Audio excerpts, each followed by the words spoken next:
Assalamualaikum warahmatullahi wabarakatuh. Perkenalkan, nama saya Misha Syaputra Abdurrahman dengan nomor MPM 020 4241 Jadi saya dari Fakultas Ekonomi dan Bisnis, jurusan Manajemen dan Universitas Khairul Maluku Utara. Baik, di sini saya akan membahas mengenai soal tentang pemasaran. Jadi kita masuk di soal yang pertama. A few moments later. Baik, di sini saya akan membahas mengenai soal nomor 1 terlebih dahulu, di mana di situ diminta jelaskan dan berikan contoh 3 jenis produk baru. Nah, jadi kita langsung saja. Produk baru itu dapat muncul melalui inovasi maupun pengembangan dari produk yang sudah ada. Jadi yang pertama itu ada produk baru bagi dunia, atau secara Inggris itu new to the world product. Adalah produk yang benar-benar sudah ada dan menciptakan pasar baru karena sebelumnya tuh tidak pernah ada. Contohnya tuh seperti hadirnya kendaraan listrik generasi awal yang mengubah industri otomotif. Itu yang pertama. Nah, yang kedua itu produk baru bagi perusahaan, atau secara Inggris itu new product lines, yaitu produk yang sebenarnya sudah ada di pasar, tetapi baru pertama kali dibuat atau dijual oleh perusahaan tertentu. Misalnya tuh sebuah brand elektrik yang sebelumnya hanya menjual TV, lalu mulai memproduksi mesin cuci. Itu yang kedua. Nah, yang ketiga itu peningkatan atau penyempurnaan produk atau secara Inggris itu product improvement, yaitu produk lama yang ditingkatkan dari segi fitur, kualitas, atau model sehingga lebih baik dari versi sebelumnya. Contohnya itu smartphone yang dirilis tiap tahun dengan kamera lebih bagus dan daya tahan lebih kuat. Itu saja yang saya bisa jelaskan di soal nomor 1. Kita lanjut di soal nomor 2. A few inches later. Baik, di sini kita lanjut membahas mengenai soal nomor 2, di mana itu diminta jelaskan dan berikan contoh 4 customer value. Jadi kita langsung saja. Jadi customer value adalah nilai yang dirasakan pelanggan dari suatu produk dibandingkan biaya atau pengorbanan yang dikeluarkan. Nah, yang pertama tuh ada functional value, yaitu manfaat berdasarkan fungsi dari kinerja produk. Misalnya itu kayak AC yang dapat meningkatkan ruangan dengan cepat. Nah, yang kedua tuh ada emotional value, yaitu nilai emosional yang seperti rasa bangga atau percaya diri. Contohnya tuh kayak kita membeli tas brand yang membuat kita tuh merasa lebih percaya diri gitu. Nah, yang ketiga tuh ada social value, yaitu dimana nilai sosial itu membuat pelanggan merasa lebih diterima atau memiliki status tertentu, seperti memakai gadget terbaru di lingkungan kerja. Yang keempat ini ada economic value, dimana yaitu nilai dari sisi penghematan biaya.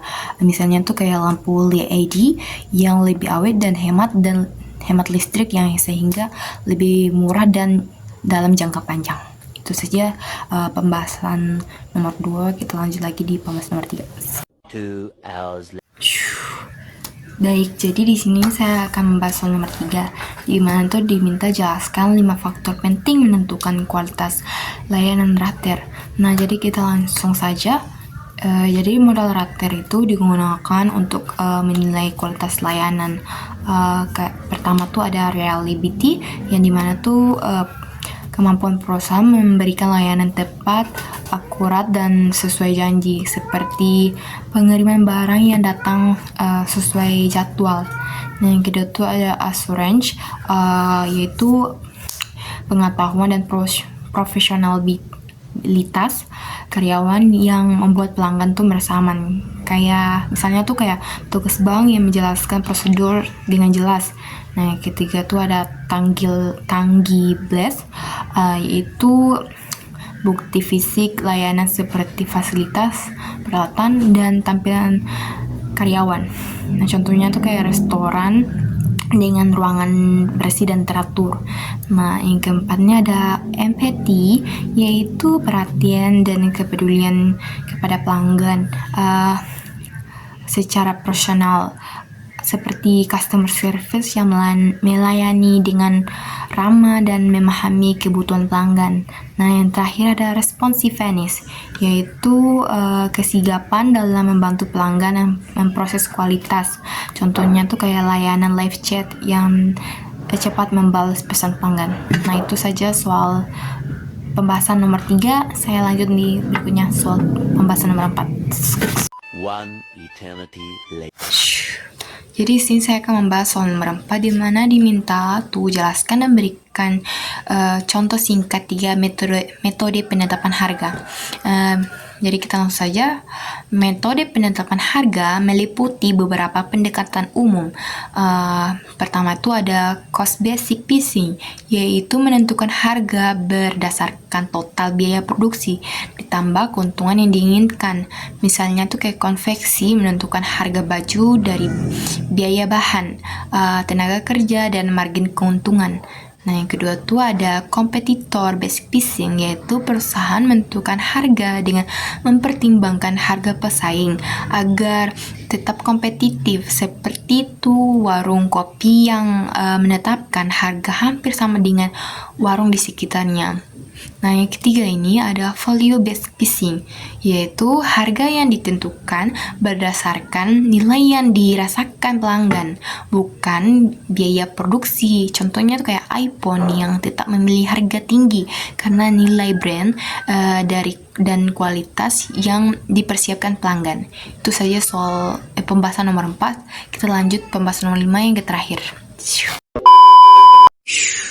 Baik, di sini saya akan membahas soal nomor 5 atau soal nomor terakhir, di mana diminta sebutkan langkah-langkah perencanaan komunikasi pemasaran terpadu atau IMC.